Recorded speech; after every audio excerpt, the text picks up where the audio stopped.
हरे कृष्णा। सभी भक्तों का हार्दिक स्वागत है आज के इस प्रातःकालीन श्रीमद् भागवत क्लास में। तो हम लोगों ने कल पढ़ा कि किस प्रकार परीक्षित महाराज ने आमरण व्रत करने के लिए उन्होंने अपने आप को इस प्रकार प्रिपेयर किया और सारे ब्रह्मांड के ऋषि मुनि योगी जन सभी वहां उपस्थित हो गए। तीर्थ के बहाने से वहां उपस्थित हो गए। उन्हें उन सबको पता था कि अभी परीक्षित महाराज अपनी क्रियाओं को समापन करके भगवत धाम वापस जा रहे हैं। उन पर भगवान की विशेष कृपा हुई है।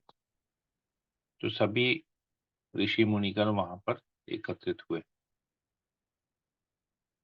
तो परीक्षित महाराज ने सबका स्वागत किया, सबको नमस्कार किया, सबको आसन दिया बैठने के लिए और फिर अपने संकल्प के बारे में बताया।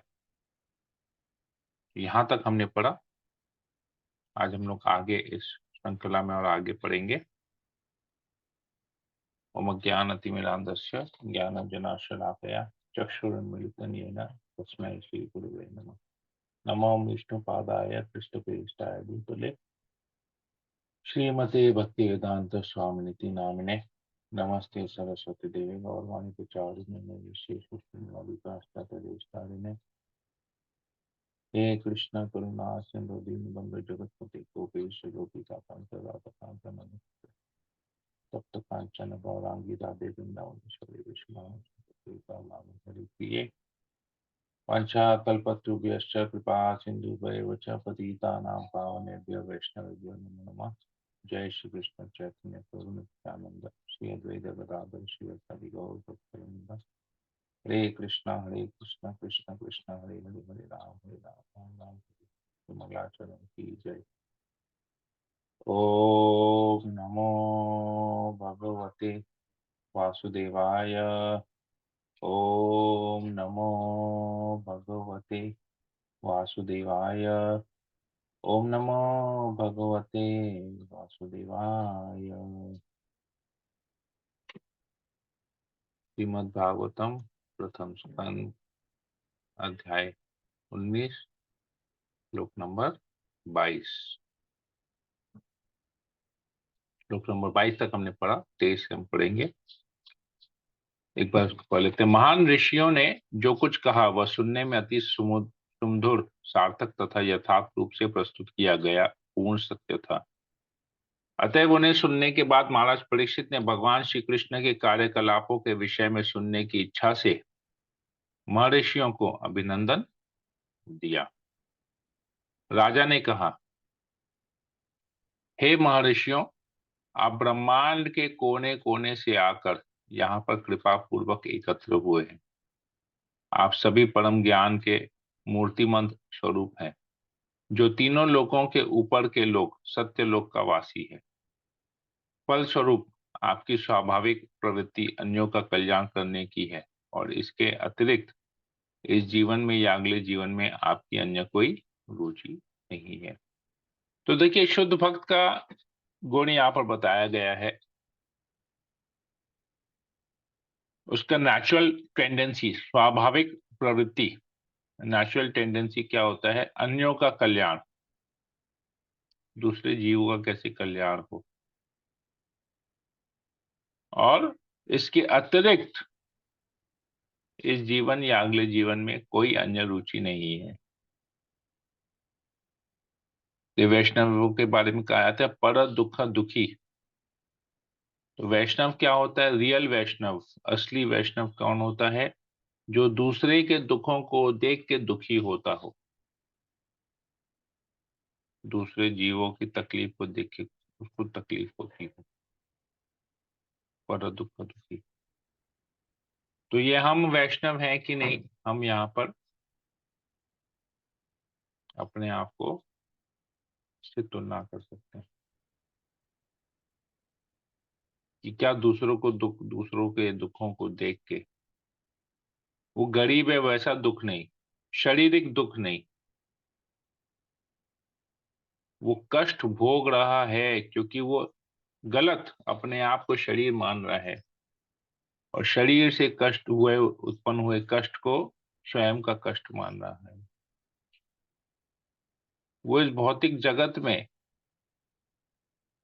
अपने आप को शरीर मान के देहात्म बुद्धि के कारण कष्ट भोग रहा है। आध्यात्मिक उसको आध्यात्मिक ज्ञान देना है, तो इस प्रकार जिसको आध्यात्मिक ज्ञान नहीं है और वो दुख भोग रहा है, आध्यात्मिक ज्ञान की कमी की वजह से,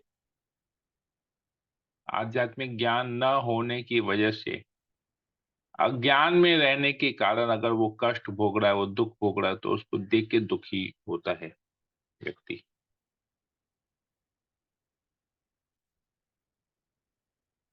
तो ऐसा यहाँ पर बताया जा रहा है। तो ये गुण होते हैं। हम लोग खुद ही इतने प्रॉब्लम में फंसे हुए हैं, दूसरों के बारे में क्या सोचेंगे।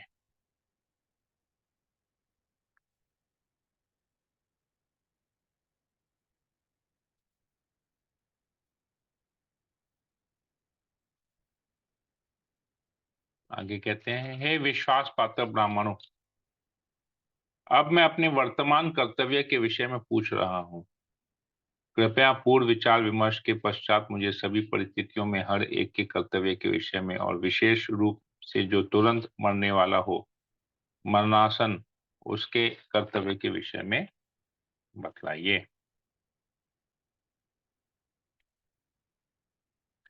प्रभुपाद जी लिखते हैं तात्पर्य में, इस श्लोक में राजा ने विद्वान मुनियों के समक्ष दो प्रश्न रखे हैं। पहला प्रश्न है कि सभी परिस्थितियों में हर एक का कर्तव्य क्या है, तथा दूसरा प्रश्न है कि मरणासन व्यक्ति का विशिष्ट कर्तव्य क्या है। इन दोनों में से मरणासन व्यक्ति विषयक प्रश्न सर्वाधिक महत्वपूर्ण है, क्योंकि हर व्यक्ति मर रहा व्यक्ति है, चाहे वह तुरंत मरे या 100 वर्ष बाद। आयु अवधि निरर्थक है, किंतु मरने वाला व्यक्ति का कर्तव्य अत्यंत महत्वपूर्ण है। महाराज परीक्षित ने इन दोनों प्रश्नों को सुखदेव गोस्वामी के आने पर उनके समक्ष भी रखा। इस तरह से संपूर्ण श्रीमद् भागवत द्वितीय स्कंद से लेकर 12वें स्कंद तक इन्हीं दोनों प्रश्नों से संबंधित है। इनसे जो निष्कर्ष निकला है वह है कि भगवान श्री कृष्ण की भक्तिमय सेवा ही जीवन में हर एक का स्थायी कर्तव्य है, जिसकी पुष्टि स्वयं भगवान ने भगवत गीता के अंतिम अंशों में की है। महाराज परीक्षित पहले से ही इस तथ्य से अवगत थे, लेकिन वे चाहते थे कि समागत महर्षिगण इस विषय में अपना निर्णय एक स्वर से दें, जिससे वे किसी मतभेद के बिना अपना कर्तव्य सुनिश्चित कर सके। उन्होंने शुद्ध शब्द का विशेष उल्लेख किया है। दिव्य अनुभूति या आत्म साक्षात्कार के लिए विभिन्न दार्शनिकों ने अनेक विधियां बताई हैं। इनमें से कुछ प्रथम कोटि की हैं, कुछ द्वितीय कोटि की और कुछ तृतीय कोटि की हैं। सर्वोत्तम विधि में अपेक्षा की गई है कि मनुष्य अन्य सारी विधियों को त्याग कर भगवान के चरण कमलों की शरण ग्रहण करे और इस तरह संपूर्ण पापों एवं उनके फलों से बच जाए। तो परीक्षित महाराज यहाँ पर दो प्रश्न पूछते हैं। कौन से दो प्रश्न पूछते हैं? कि सभी परिस्थितियों में हर एक का क्या कर्तव्य है, और जो मरणासन पे है, मरने वाला है, उसका क्या कर्तव्य है।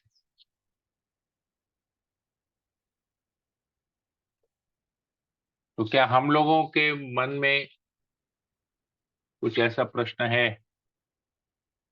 कि ये जो जीवन हम जी रहे हैं, ये जो जीवन हम व्यतीत कर रहे हैं, हमारा क्या कर्तव्य है?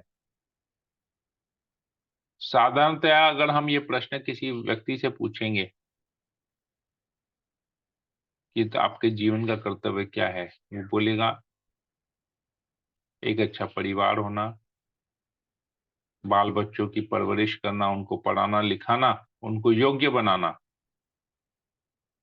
ताकि वो बड़े होके अपना जीवन एक सक्सेसफुल लाइफ व्यतीत कर सके। उनका परिवार हो, बाल बच्चे हो, जो भी होता है अपने परिवार के लिए करना। ये आप किसी से भी पूछिएगा, आप स्वयं से भी ये प्रश्न पूछिएगा, तो आपके जीवन का क्या कर्तव्य है,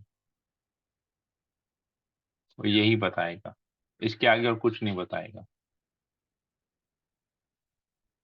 पिछले जन्म में क्या कर्तव्य था, यही कर्तव्य था। वही सब कुछ परिवार के लिए करना, ताकि हमारे जाने के बाद हमारी जो संतानें वो सुखी रहें। अगला जन्म लेगा, अगला जन्म लेने के बाद अगर ये प्रश्न पूछेंगे, फिर से यही जवाब देंगे। एक अच्छा घर, अच्छा परिवार, बच्चों को सेट कर दें, सबकी शादी हो जाए, बस अपना तो जीवन कर्तव्य यही है। फिर आराम से शरीर छोड़ सकेंगे, फिर जन्म लेंगे, फिर ये आएगा। है कि नहीं है ऐसा? हर जन्म में, हर परिस्थिति में जीवन का कर्तव्य एक ही आ रहा है, क्या? बाल बच्चों को सेट करना, बच्चों को सेट करना, परिवार वालों को सेट करना। परिवार चेंज हो रहा है हर जन्म में, लेकिन कर्तव्य वही है। कर्तव्य चेंज नहीं हो रहा है, कर्तव्य चेंज नहीं हो रहा है, कर्तव्य के विषय में पता नहीं है, इसलिए बार बार वही कार्य किए जा रहे हैं। हर जन्म में यही कार्य कर रहे हैं, जन्म जन्म तक यही कार्य कर रहे हैं, लेकिन रिजल्ट क्या मिल रहा है? रिजल्ट जीरो है। वापस जन्म ले रहे हैं, फिर एक नया परिवार मिल रहा है, फिर नए रिश्ते बना रहे हैं, फिर नया सब कुछ कर रहे हैं। वही चीज को दोबारा से कर रहे हैं, हर बार हर जन्म में वही चीज किए जा रहे हैं।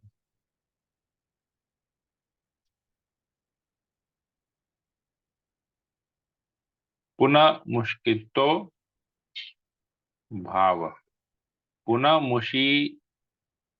मूषकितो भाव कहते हैं। चूहा, चूहा का नेचर है ये, चूहा का भाव है। चूहा का भाव क्या आपको पता है? चूहा ना, चूइंग द चूड, प्रभुपाद लिखते हैं, चूइंग द चूड, मतलब बार बार ना वो चूहा का काम है कुतुर कुतुर करना, खाते रहना, खाते रहना, खाते रहना, खाते रहना, खाते रहना, एक ही चीज को चबाते रहना, चबाते रहना, चबाते रहना। करता है चूहा, ऐसे करता है। देखिएगा सब चीज में ना, कुछ कुछ टुकड़ा टुकड़ा टुकड़ा, कुछ कुछ सब कुछ करते जाएगा। चूहा नेचर ये होता है। तो प्रभुपाद कहते हैं हम लोग का भी नेचर वही है, चूइंग द चूड। एक ही कार्य को बार बार कर रहे हैं, हर जन्म में वही कार्य कार्य कर रहे हैं। लेकिन परीक्षित महाराज पूछते हैं, आप सोच विचार करके, विचार विमर्श करने के बाद मुझे बताइए कि क्या है। आप लोग महान ब्राह्मण हैं, महान मुनि हैं, आप लोग विश्वास पात्र हैं, मतलब आप जो कहेंगे एकदम लोग उसके ऊपर ही विश्वास करेंगे। आप लोग पूरे ब्रह्मांड से अलग अलग जगह से आए हैं, ऊपर के लोगों से आए हैं, इस धरती के नहीं, ऊपर के लोग हैं। मतलब आपकी बुद्धि और ज्यादा है हम जीवों के कंपैरिजन में। उसी समय व्यासदेव के शक्ति संपन्न पुत्र वहां प्रकट हुए, जो संपूर्ण पृथ्वी पर उदासीन तथा आत्मतुष्ट होकर विचरण करते रहते थे। उनमें किसी सामाजिक व्यवस्था या जीवन स्तर, वर्णाश्रम धर्म का कोई लक्षण प्रकट नहीं होता था। वे स्त्रियों तथा बच्चों से घिरे थे और इस प्रकार का वेश धारण किए थे मानो सभी लोगों ने उन्हें उपेक्षित अवधूत समझ रखा हो।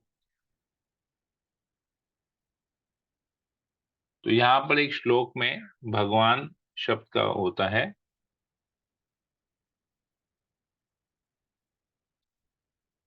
तत्र भवत, तत्र आभवत भगवान व्यास पुत्रो। तो व्यास पुत्र को, सुखदेव गोस्वामी को यहाँ पर भगवान के रूप में संबोधित किया जा रहा है। क्यों? प्रोपा जी तात्पर्य में लिखते हैं, भगवान शब्द कभी कभी सुखदेव गोस्वामी जैसे परमेश्वर के महान भक्तों के लिए प्रयुक्त होता है।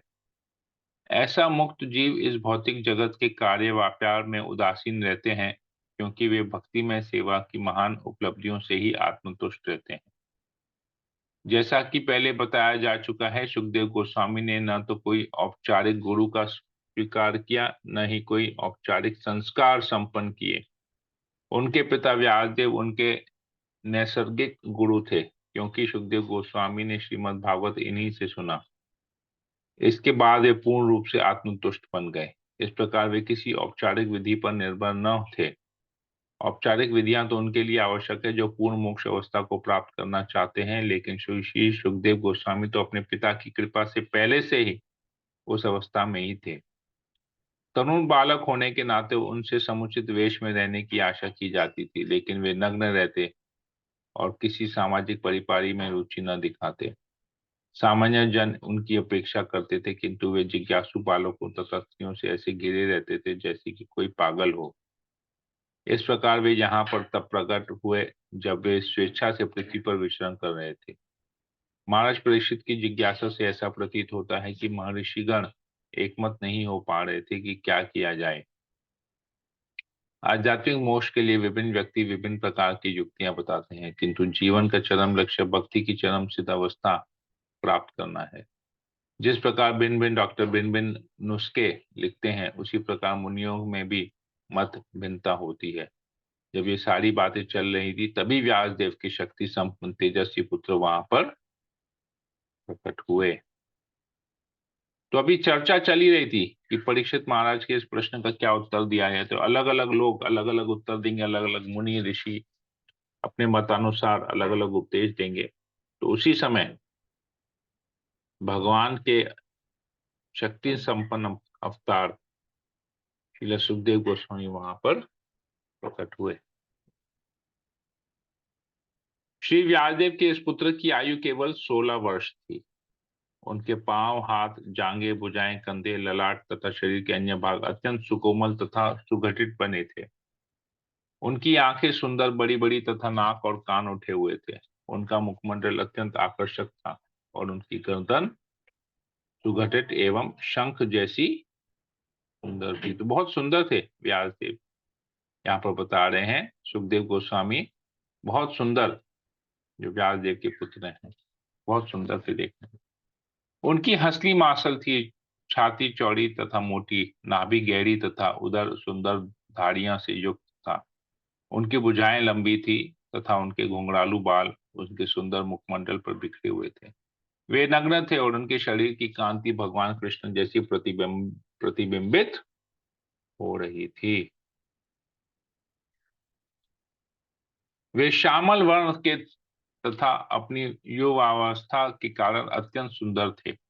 अपने शरीर की कांति तथा आकर्षक मुस्कान के कारण वे स्त्रियों के लिए मोहक थे। यद्यपि वे अपनी प्राकृतिक महिमा को छुपाने का प्रयत्न कर रहे थे, तो भी वहां पर उपस्थित सारे महर्षि रूपाकृति शास्त्र में पटु थे।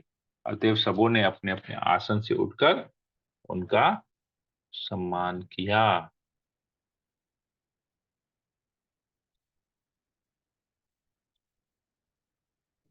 महाराज परीक्षित, जिन्हें विष्णुरात अर्थात सदैव विष्णु द्वारा रक्षित के नाम से भी जाना जाता है, उन्होंने मुख्य अतिथि सुखदेव गोस्वामी का स्वागत करने के लिए अपना मस्तक झुकाया। उस समय सारी अल्पज्ञ स्त्रियां तथा बालकों ने श्री सुखदेव गोस्वामी का पीछा करना छोड़ दिया। सबों से सम्मान प्राप्त करके सुखदेव गोस्वामी अपने श्रेष्ठ आसन पर विराजमान हुए। तब सुखदेव गोस्वामी साधु मुनियों तथा देवताओं से इस तरह घिरे हुए थे, जिस तरह चंद्रमा तारों, नक्षत्रों तथा अन्य आकाशीय पिंडों से घिरा रहता है। उनकी उपस्थिति अत्यंत भव्य थी और वे सबों द्वारा सम्मानित हुए। तो सुखदेव गोस्वामी देखने से ही कोई स्पेशल पर्सन लग रहे थे, इतना सुंदर उनका रूप था। और जैसे ही नहीं, और केवल 16 वर्ष के थे। He was just a teenager, 16 teenager, परंतु इतना सुंदर उनका रूप था यहाँ पर। मतलब एक तरह से कृष्ण जी जैसे, कृष्ण का प्रतिबिंब लग रहे थे, कृष्ण की परछाई लग रहे थे सुखदेव गोस्वामी। वैसा ही उनका श्याम वर्ण भी था, कृष्ण के जैसा। चौड़ी छाती थी उनकी, भुजाएं बहुत अच्छी थी उनके, बहुत सुंदर घुंघरालू बाल थे उनके, एकदम जैसे लग रहा था कृष्ण यहाँ पर आ रहे हैं। तो सभी लोगों ने, जितने भी ऋषि मुनि थे सारे, सभी ने अपना आसन छोड़ दिया और उनको सम्मानित किया। परीक्षित महाराज ने भी उनको दंडवत प्रणाम किया और सभी ने उनको एक विशेष आसन यहाँ पर प्रदान किया। श्रेष्ठ आसन कहते हैं, सुखदेव सबों से सम्मान प्राप्त करके सुखदेव गोस्वामी अपने श्रेष्ठ आसन पर विराजमान हुए। स्पेशल उनको सीट दिया गया। तब प्रखर मुनि श्री सुखदेव गोस्वामी पूर्ण शांत भाव से बैठ गए। वे किसी भी प्रश्न का निसंकोच होकर बुद्धिमता से उत्तर देने के लिए तैयार थे। तब महान भक्त महाराज परीक्षित उनके पास पहुंचे और उन्होंने उनके समक्ष सिर झुकाकर प्रणाम किया और हाथ जोड़कर मधुर वाणी से विनीत होकर पूछा। भाग्यशाली राजा परीक्षित ने कहा, हे ब्राह्मण, आपने कृपा करके यहाँ पर मेरे अतिथि के रूप में उपस्थित होकर हम सबों के लिए तीर्थ स्थल बनाकर हमें पवित्र बना दिया है। आपकी कृपा से हम अयोग्य राजा भक्त की सेवा करने के सुपात्र बनते हैं।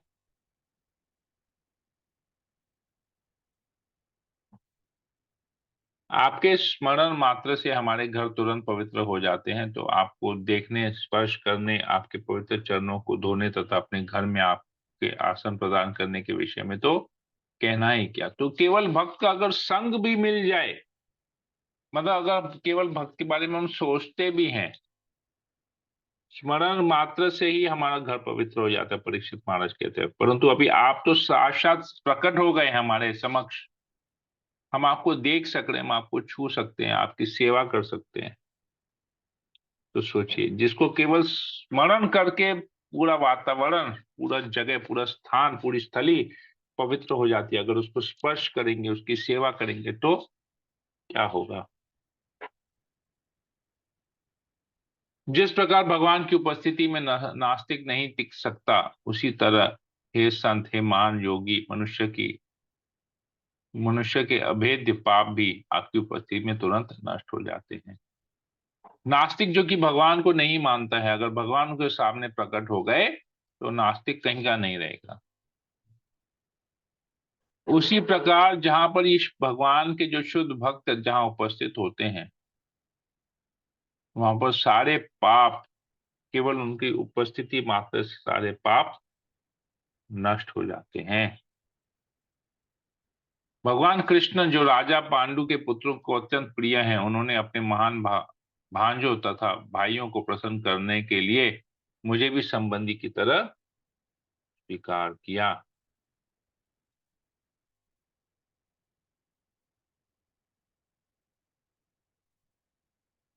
अन्यथा भगवान श्री कृष्ण की प्रेरणा के बिना यह कैसे संभव है कि आप स्वेच्छा से यहाँ प्रकट हुए, जबकि आप सामान्य लोगों से ओझल रहकर विचरण करते हैं और हम मरणासनों को दृष्टिगोचर नहीं होते। तो कहते हैं ये भगवान की कृपा ही है। आप तो स्वेच्छा से यहाँ प्रकट हो, मैंने तो आपको निमंत्रण नहीं दिया, आप स्वेच्छा से यहाँ प्रकट हुए हैं। आप पूरे, आप सभी लोगों के, सामान्य लोगों के दृष्टि से ओझल रहते हैं और अपना अपने आप विचरण कर रहे हैं। किसी को पता ही नहीं है कि आप कहाँ रहते हैं, क्योंकि आपका कोई घर नहीं है, आप केवल घूमते रहते हैं। क्योंकि वो मुक्त जीव है, उन्हें कोई कर्तव्य करने की जरूरत नहीं है, हमने पहले पढ़ा। लेकिन परीक्षित महाराज कह रहे हैं आप स्वेच्छा से यहाँ प्रकट हो गए, ये भगवान की कृपा ही है, उनके बिना ये संभव नहीं था। और मैं मरण आसन पे हूं। जो लोग घूम रहे हैं, फिर रहे हैं, वो लोग आपका दर्शन नहीं कर पा रहे, मैं तो मरण आसन पे हूं, मैं कैसे आपका दर्शन कर पाऊंगा। परंतु ये भगवान की विशेष कृपा ही है कि आप यहाँ पर प्रकट हुए हैं। तो देखिए कितना हमको भी अपने आप को बहुत भाग्यवान समझना चाहिए जब हमको किसी भक्त का संग प्राप्त होता है, भक्तों के मुंह से भागवत कथा श्रवण करने का अवसर प्राप्त होता है। कौन से भक्त? जो कि इस परंपरा से जुड़े हुए हैं, यहाँ वहां के भक्त नहीं, जो इस परंपरा से जुड़े हुए हैं, उनके मुखावृंद से हमको भागवत पढ़ने का, सुनने का सौभाग्य प्राप्त होता है।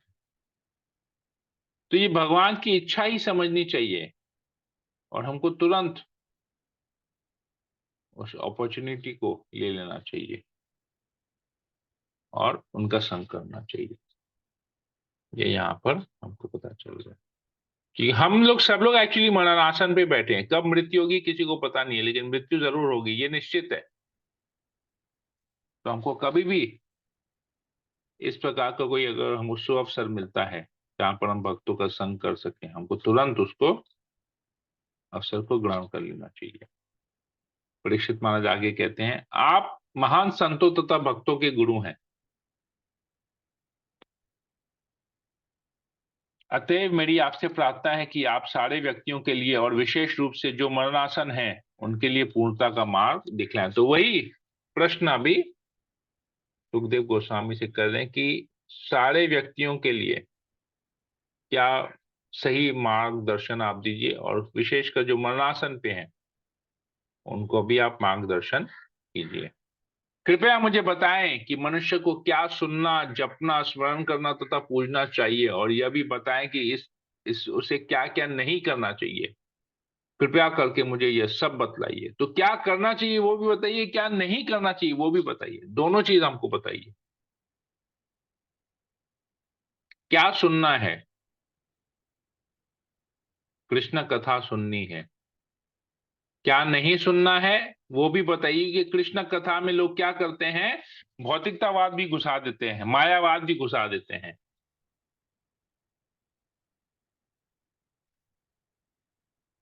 हम देखते हैं कई लोगों के मुंह से ना, हम श्रीमद् भागवत कथा, अगर हमने बाहर कहीं पर भागवत कथा श्रवण किया है तो स्टार्ट तो करते हैं भागवत कथा से, लेकिन फिर पूरी भौतिक दृष्टि से सारी बातें करते हैं।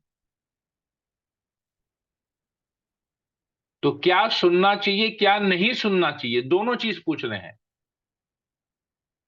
तो कृष्ण कथा मतलब कृष्ण कथा, उसमें कोई भौतिकवाद घुसना नहीं चाहिए।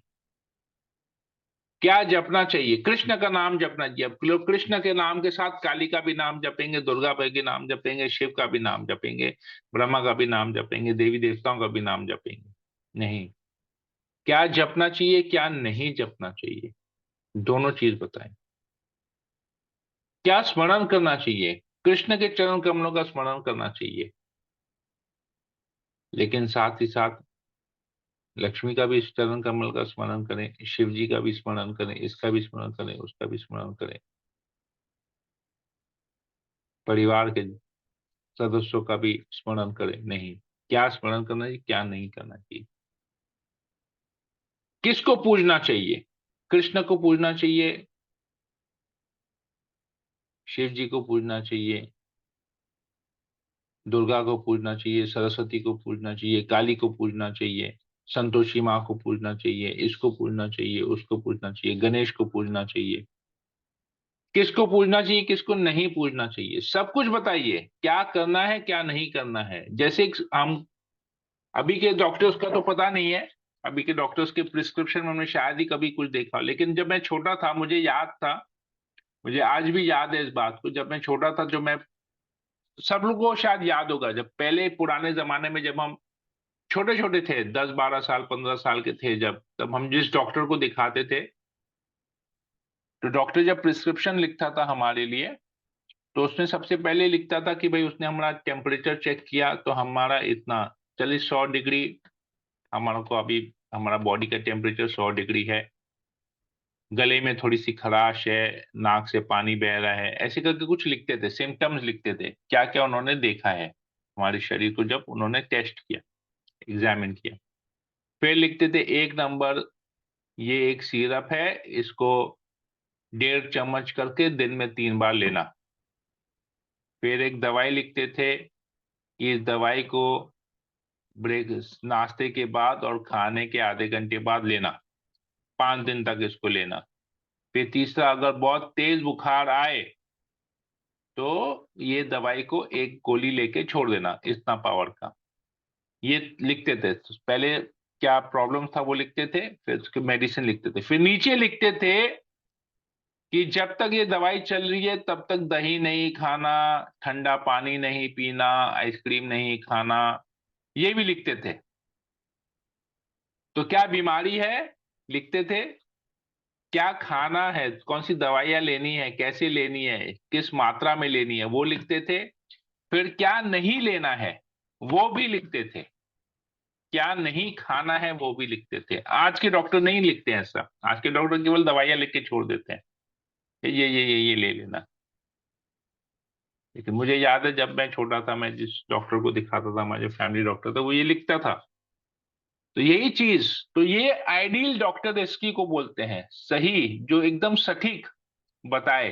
तो परीक्षित महाराज भी यही प्रश्न पूछ रहे हैं, क्या सुनना चाहिए, क्या जपना चाहिए, क्या स्मरण करना चाहिए, क्या पूजना चाहिए, ये बताएं। और साथ ही साथ ये बताएं कि क्या क्या नहीं करना चाहिए। तो सब कुछ यहाँ पर बतलाइए। तो हमारे जीवन में भी हमको ये करना चाहिए, भक्ति में जब कार्य करते हैं, जब साधना करते हैं, प्रभु जी क्या क्या करना चाहिए। हमको नाम जप करना चाहिए, हमको 16 माला जप करना चाहिए, हमको कृष्ण को भोग लगा के खाना चाहिए, भक्तों का संग करना चाहिए, शास्त्र पढ़ने चाहिए, कीर्तन करना चाहिए, ये सब करना चाहिए। क्या नहीं करना चाहिए, किसी प्रकार का नशा नहीं करना चाहिए, नॉन वेजिटेरियन नहीं खाना चाहिए, अवैध संग नहीं करना चाहिए, जुआ नहीं खेलना है। तो क्या करना है, क्या नहीं करना है, दोनों चीज यहाँ पर इस्कॉन में इसलिए बता दो, ये परंपरा है। क्या करना है, क्या नहीं करना है, दोनों चीज यहाँ पर बता दो।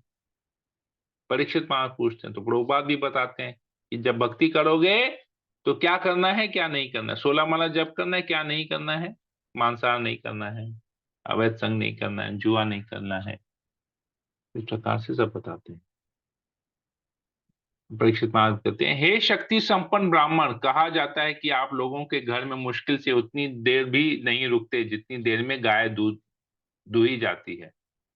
तो कहीं रुकते नहीं है, सुखदेव गोस्वामी किसी के पास नहीं रुकते हैं, लेकिन यहाँ पर विशेष रूप से प्रकट हुए हैं भगवान की कृपा से। तो श्री सूत गोस्वामी ने कहा, इस तरह मीठी भाषा का प्रयोग करते हुए राजा ने बातें की तथा प्रश्न किए। तब यादव के पुत्र जो महान तथा शक्ति संपन्न पुरुष एवं धर्मवेत्ता थे, उन्होंने उत्तर देना प्रारंभ किया। इस प्रकार श्रीमद् भागवतम के प्रथम स्कंद के अंतर्गत सुखदेव गोस्वामी का प्रकट होना नामक 19वां अध्याय के भक्ति वेदांत तात्पर्य पूर्ण हुए। हरे कृष्णा। तो परीक्षित महाराज ने सभी का कल्याण कैसे हो, क्या करना चाहिए, उसके बारे में प्रश्न किया, क्या नहीं करना चाहिए उस वो भी पूछा। तो अगर हमको अपने जीवन में क्या करना है और क्या नहीं करना है ये जानना है, तो हमको ये भागवतम सुनना पड़ेगा, पढ़ना पड़ेगा।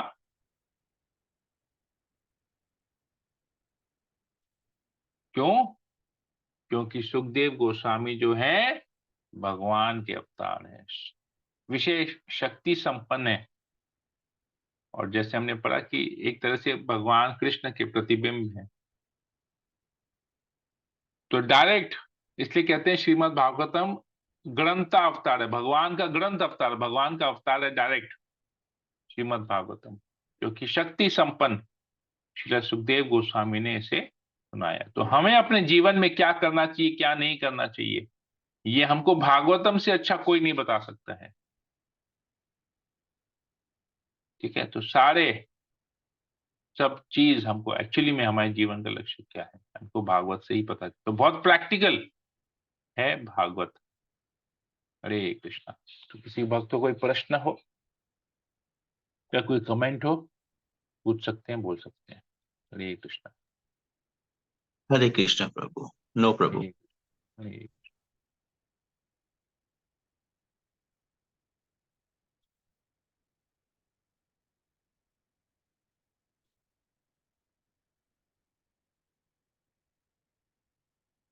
जो कुछ पूछना है? हरे कृष्ण प्रभु जी, इस चैप्टर से यही पता लग रहा है कि how much humble one should be, किस हम्म। तरह से हम्बल होंगे, जैसे परीक्षित महाराज थे हम्म। वैसे ही अगर हो जाएं तो फिर हमें भी कोई परेशानी ना हो। Very very much true. Yes. Thank you Prabhu ji. और किसी को कुछ पूछना है? हरे कृष्ण प्रभु जी, दंडवत प्रणाम। बोलिए माँ। इसमें जी वो यही है कि हम लोगों को आज के डेट में हम लोग जितना भी ये पढ़ा है आज पहला स्कंद, उसमें ये हमारी लाइफ में हमने शास्त्र कितने इम्पोर्टेंट हैं और उसमें हम लोग को क्या शिक्षा ज्ञान मिलता है और कितना जरूरी है आज की डेट में, वो सब समझ में आ रहा है कि कितना जरूरी है आज की डेट में लाइफ में। हाँ जी। सही है एकदम। शास्त्र कितना जरूरी है हमारे जीवन में हमको पता चल रहा है, नहीं तो हमें और जानवर में कोई फर्क नहीं रहा।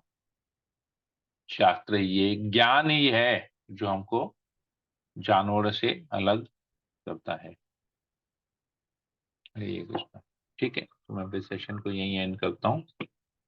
हरे कृष्णा कृष्ण कृष्ण हरे हरे, हरे राम राम राम हरे हरे। वांछा कल्पतरुभ्यश्च कृपा सिन्धुभ्यश्च नमो नमः। संवेद भक्तवृंद की जय, जगत गुरु शिव प्रभुपाद की जय, दंता श्रीमद् भागवत की जय। हरे कृष्ण।